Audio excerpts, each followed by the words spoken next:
Welcome to Shalom World Podcast.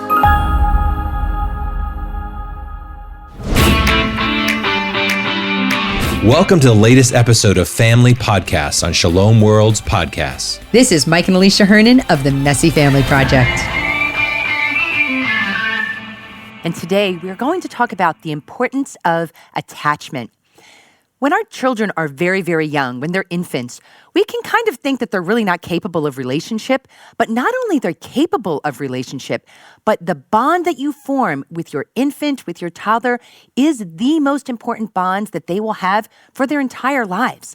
And parents need to be very intentional about the way they hold their baby, about the way they talk to their baby, about the way that they form that relationship, that attachment to them, because that helps your child to form better, healthy relationships for their entire lives. So many studies point to the simple fact that your relationship with them breathes life into everything that they do, their academic growth. I mean, we've even seen studies where their physical growth of premature children depend heavily upon the way that dads play or moms interact or the connection that we have. God made us for each other. God made us to be a part of a community. And that first community we have is in the home. And that really is the sure fixed point in the home, is this relationship. Their attachment they have to their parents gives them that kind of guiding light and that sure foundation for the rest of their lives. It's something that we start in the beginning, but it really is something we continue throughout their relationship in the home.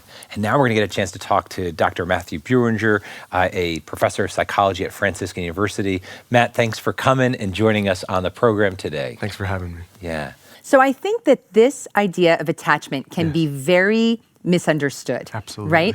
And so that's why I know that you, as a doctor of psychology, and you teach upcoming counselors and people who will be working in our world, I wanted to have you on to talk about let me just start out with this. Sure. What would be your definition of attachment? If someone comes to you and says, what is attachment? They're talking about the importance of attachment. What is that? Yeah, perfect.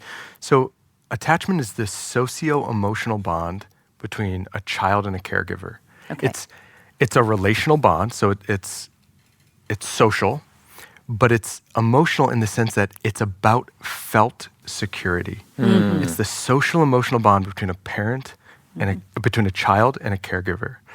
And so what you want with attachment is you want a child to experience and feel in their very being safe and secure. Okay. That's ultimately what attachment is about. It's about feeling safety to the depth of your being for the child. And why is that so important? Yeah. Because it's the importance of attachment. Yeah. And I know that we oftentimes talk about the parent-child relationship. Mm-hmm. The child's relationship with the parent is the most important social relationship they have. Absolutely. Why is that so important? So attachment does a couple things. So one of the first things attachment does is in the context of that safety, the child learns how to regulate their emotions. So like fundamentally, on one level, attachment is about emotion regulation. So you imagine little children, the part of their brain that controls ordering, sequences, inhibition, planning, all of that is radically underdeveloped. And so when a child has big feelings, infants through toddlers, when they have big feelings, attachment on some level is like, I come up alongside the child, I connect to them, and I lend them my prefrontal cortex. Yes. I lend them this part of the brain, which gives them the experience of being calmed, feeling safe, feeling secure, even with big feelings. Big feelings can feel dysregulating. Yeah. And so I connect For the parent to them, too, just to be honest. 100%. No, 100%. Absolutely. Right? It's really tricky in that way. And I think it's important to, as parents, to understand our own attachment relationships. Yes. But it first and foremost helps the child learn to regulate their feelings. That's a big deal. We parents, Big deal. Because as adults, I have to regulate my own emotions. Absolutely. If I have a child, we ought to regulate our emotions, right? But a child, we need to, like you said, lend them our brain and help them regulate their own emotions. And I think sometimes as children move into the toddler years, oftentimes parents will sort of maybe mistakenly or even unconsciously assume that children should sort of know how to do this. Just stop doing it. When are you going to grow up? Stop, just stop crying. Stop being afraid. Stop acting like a kid. Exactly. Instead of realizing that my job is over and over and over to lend them the rational part of my brain to help bring order and reason and calm to these big feelings. And if I do that enough, if I do that consistently, right, to the best of my ability consistently, that child's brain will form and develop in a way that allows them to internalize that emotional regulation. Right. And then you have mature, healthy, emotionally regulated, right, young adults. Individuals, right. And without that, they really can't, operate. They can't socially interact. They can't. Absolutely. So many things. And then all their future relationships and everything else is kind of built on that. So if you look at the literature suggests that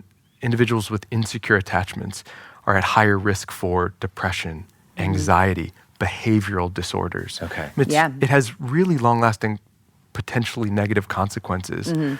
But here's the other thing it does. Not only does it help with emotional regulation, but in the context of a secure attachment, the child learns that it's okay to take risks. It's okay to have big feelings. Yes. It's okay to explore like what it is to be a human. And so, and if that holding environment, sometimes you'll hear it talked about as a holding environment. And that's sort of a beautiful image in that you imagine I put my arms out. And the idea is my kid, my child, can exist in this environment and realize that my parents can hold me, all of me, my big feelings, my fears, my thoughts, my concerns, my worries, and they're not afraid of them. They're not troubled by them. They're not destroyed by them. They're bigger than them. Right. Yeah. And so the fact that they can hold these big feelings I'm having gives me a sense of safety and security. Right. That's right. And so it's okay to mess up. It's okay to get really angry. It's okay. Yeah. I know that I'm going to be okay because I look at them Yeah. and I feel safe and secure. Yeah. Because typically when we think about attachment, you might say developmentally the first 3 years of life are crucial. Okay. The first 3 years of life are crucial. We don't always think about it that way as parents. That's but right. It really is. That's right. The first 3 years are crucial. Now, you really, starting as early as you can, you want to be trying to offer, and I can talk about some of the ways that you form a secure attachment, but you want to start, the day you bring your child home, right? Yeah. Engaging in the behaviors that will help assist form a secure attachment. But you start to see attachment behaviors from the child emerge somewhere around 10, 11 months, Okay. right? But then through that first 3 years, the brain is developing the reason the first 3 years are so important is the brain is developing so rapidly. Right. Those neural connections are being established. One of the reasons those first 3 years of life are so important, and I remember reading this somewhere, is that the human person is the one mammal that is born actually not fully developed. Like our brains are not fully developed. 100%. So, and I know that's like in talking about the development of the brain and those connections, it's amazing that Absolutely. we have so much that still has to happen after we're born. I know. So this really speaks to the importance of the attachment bond. So commonly when you think about the brain, one of the mantras is the parts that fire together, wire together. Fire together, wire together. And so what you want to create in a healthy, mature brain is integration. Yes. Right? You want these parts, the order. To talk to each other. To talk to each other. Yeah. So you want the emotional part of the brain to be in deep connection with the rational part of the brain. That's right. And one of the ways you begin to foster that in young kids is by creating an environment of safety and regulation and order. And the emotional bond of attachment does that. It gives a safety for the brain to develop so that the parts that are firing not in a dysregulated manner. Right. They're not hyperactive.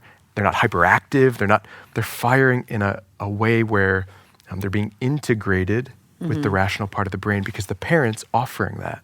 It's so amazing. Important. It's like, it's absolutely, I was blown away when I remember reading this, that in that 0 to 3 age, mom particularly has this unique place. Both parents do, for sure. But there's this where the mom's emotions are basically regulating for the kid, right? 100%, Isn't that? 100%. They do these amazing experiments. One of them is called the still face experiment. And they'll take a baby and the mother, and what you see is this beautiful dance between child and mom, where mom's responding to the needs of the child. There's joint attention. She's looking where the child's pointing. And then they tell the mother, give no feedback. Make your face perfectly still. Do not respond to your child. Right. And what you see almost immediately is the child notices that mom's not engaging or responding. Yes. And the child becomes dysregulated. The child will start screaming, crying. The child eventually falls apart. Wow. Because there's this beautiful dance of regulation, of attunement. And that goes into some of the marks of attachment. Yes. Right. Being attuned to a child is so important. But one thing I sort of failed to mention is that 0 to 3 is so important. But what it gives you is something called an internal working model. This is the language, an internal working model. And that's a template or a pattern for how close relationships work. So you either learn that it's okay to be me, it's okay to have big feelings, it's okay to have needs, and the world is generally safe and people in the world will meet my needs. Or you learn that people are inconsistent. Right. I can't have big feelings. It's not okay to have my needs met. The world's unsafe. And you tend to carry that internal working model or template with you into childhood, into young adulthood. Right. And so it's not, I want to give hope too, because those 0 to 3 years are so crucial, but these internal working models can be changed. If Right, you had they can be rewired Yeah, in you a can be way. rewired. Yeah, If you had an insecure attachment growing up, you can regain a secure attachment. Right. It takes time. It's not, it's not It's an easier overnight to learn a thing. language when you're younger, and so Exactly. it's kind of like that, right? Exactly. But you Okay. can learn it But when you you're can older. learn it, yeah. Okay. it's not So I fast. think a lot of moms right now Yes. are thinking, all right, this is really do I important. do it? How do I do it? How do I do it? He Yeah, never, yeah, yeah, he never yeah. writes at it. So Okay. you kind of touched on how to form a secure attachment when Yes. you mentioned attunement, Yes. right? And noticing your child. Yeah. What are some other Okay. things Yeah. that So begin with moms that. The can three do? ways. Yeah, the 3 ways are Okay. attunement. So you want attuned, empathic, and consistent care. Okay. Attuned, For empathic, moms or and- dads. For moms or dads. Right. Yes. So what is attunement? Attunement is learning to see the genuine need of the child. Okay. It's to be zeroed in and to see what your child actually needs. Noticing. Noticing. And it's really easy to get this wrong, right? Infants, sometimes when an infant cries, they're tired. Right. Sometimes they're hungry. Yeah. Sometimes they're scared. Right. So we need to take in more of their environment, see from their eyes. We need to see from their eyes, what does this child need? And so that's the first step.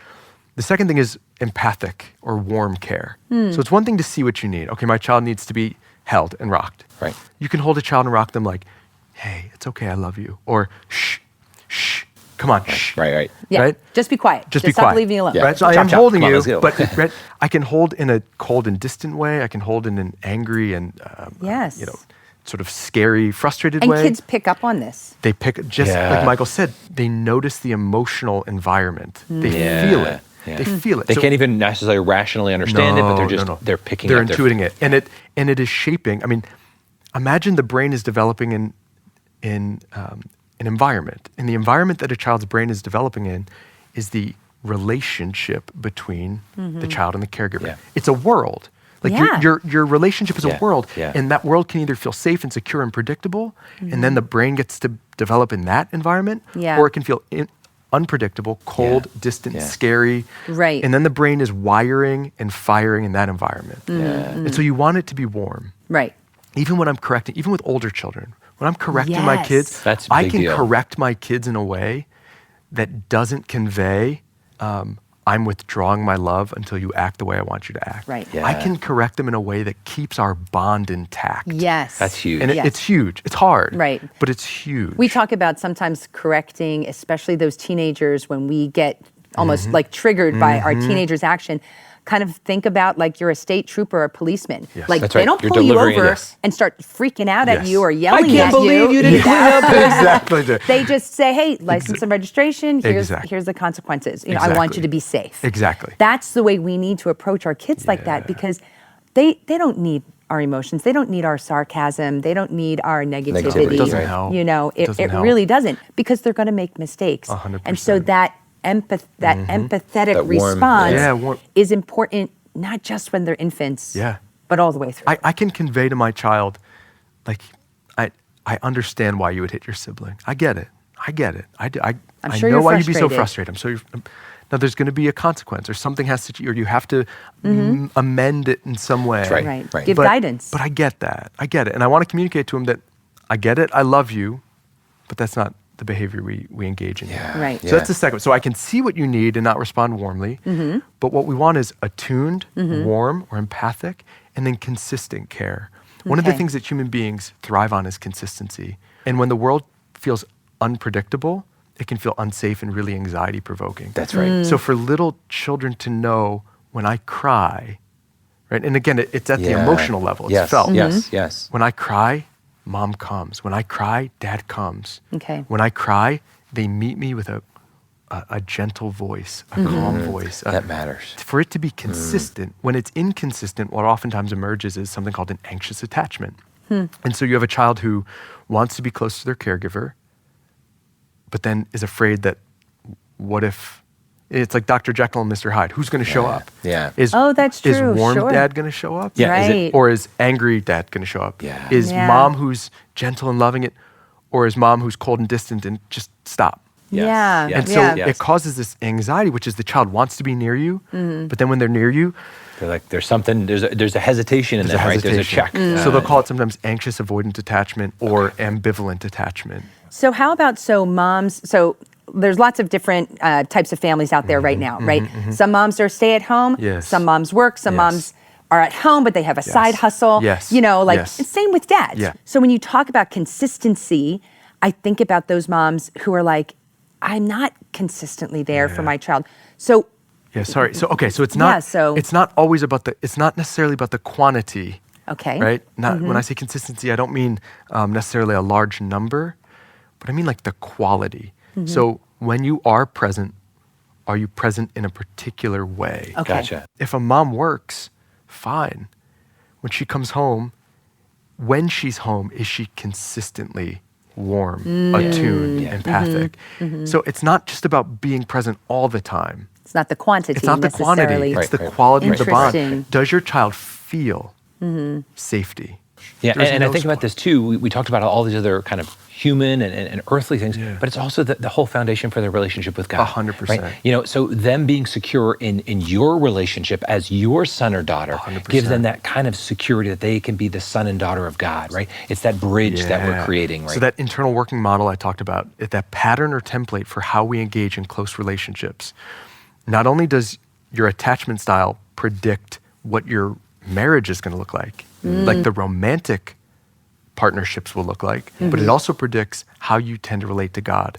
So if you tend to have an anxious attachment to your caregivers, you're likely to have an anxious attachment to God. If you have an avoidant attachment to your caregivers, you're likely to have an avoidant attachment to God as well. Yeah, really, for the key to good parenting is working on your own self, your own junk, if you will, and really refining, getting healing, and being transformed. Absolutely. But we've talked about this a number of times in the series, is that really what a big part of us as parents is helping confer identity on our kids. They're first our son and daughter, but through this process, right, of attachment, we're saying, you're my beloved son or daughter. Dude, the first place a child experiences being non-sexually desired. We're made to feel desired, to be wanted. Yes. And the first place a child experiences like non-sexual desire is in the context of the family. Do we Yes. delight in them? Yeah. I want you. Yeah. I want you with me. I yearn for you. Yes. Right. And in the context of that holding environment, if I'm big enough to hold all that my child is, that means they have a space to explore what it means to be them. Right. And sometimes they're going to get it wrong, or they're going to try things, but they have a space to actually step into their identity as beloved son or daughter. Yes. Thank you so much, Dr. Breuninger, You're welcome. Matt, for coming on with us. We covered so much today. We're going to summarize this in a quick few points. Just hold on a minute. Come together, we're all family. So I hope you enjoyed that interview with Dr. Matthew Breuninger about attachment. And I think it is very important that we realize what attachment is and what it is not. So a child's attachment to his parents, if you remember what Dr. Breuninger said, is that it is a foundational social psychological connection which lays the foundation for all other future relationships. And that's why it's so key for us to understand what attachment is and how to implement it in our home. That connection that is fostered by parents is in the three ways that Dr. Breuninger talked about: attunement, empathetic response, and a consistent response. So again, these are ideas for you to be able to implement. So first, be attuned to your child's emotions. See them, recognize them, get behind the eyes of your child, see what they're feeling, be aware enough to know what's happening. Because I think too many parents, we're so busy. We're so shuttling. We've got to be attuned to what's going on. I got to have a radar out. How are our kids feeling? Being attuned is the first part of attachment. And second, respond to your child's emotion with empathy. A lot of times we get unregulated, we get upset at our child's emotion, and that is not what our child needs. What our child needs is for us to be calm, because what we are doing, we are helping them regulate their emotions. So a response that says, I understand that you're frustrated, or I understand that you're angry right now. Or yes, that is really difficult. I'm so sorry that this happened to you. And that's what your child needs from you when they come at you with those strong emotions. And the third and final point is be consistent in your response. They shouldn't wonder if they're going to get the mad mommy or the good mommy, the good cop or the bad cop. Right? As parents, we need to kind of be that state trooper in a good way, that we're coming at them with objective, with love, with compassion and understanding, but all the time that consistent response, as close as we can, because the quality of our interactions is far more important than simply the quantity. Now, we want both. You want quality or quantity? You want both. But when we look at this, we need a quality, consistent response to our kids. This will help them in our attachment and dealing with their own emotions as well. We hope this episode has been a blessing to you. And if it has, we ask you prayerfully consider supporting Shalom World so we can create more episodes, more shows like this that will serve families throughout the world. Yeah, we've been excited and honored to partner with Shalom World on this. And we want to invite you and really encourage you to make a donation in support of Shalom World. No gift is too small and no gift is too large. We'll take all donations to support Shalom World and continue to evangelize the culture. Well, I hope you've enjoyed today's episode on attachment. This really is an important topic for us as parents to talk about, how we relate with our kids, how we create that strong bond, because it has an important part of their entire life, their academic life, their emotional life, even their spiritual life. So take time as a spouses to really talk more deeply about how you can incorporate this and make this more a part of your family life. And you're going to want to stay with us for our next episode of Family on Shalom World, where we're going to talk about parenting as a team, which is one of the most important things you can do for your children is to have unity with your spouse. So please stay with us for our next episode. And until next time, may the Lord bless you and keep you. We hope you enjoyed today's episode. Have a suggestion for us? Drop us an email at podcast@shalomworld.org. Your donations help us bring incredible podcasts like these. A little goes a long way. Do consider making a donation today. shalomworld.org/donate. Follow @Shalom World Podcasts on Instagram to know when we're dropping the next episode. Head out, spread the word, and stay blessed. Shalom World Podcasts is now available on all online platforms, including Apple Podcasts, Spotify, Stitcher, and others.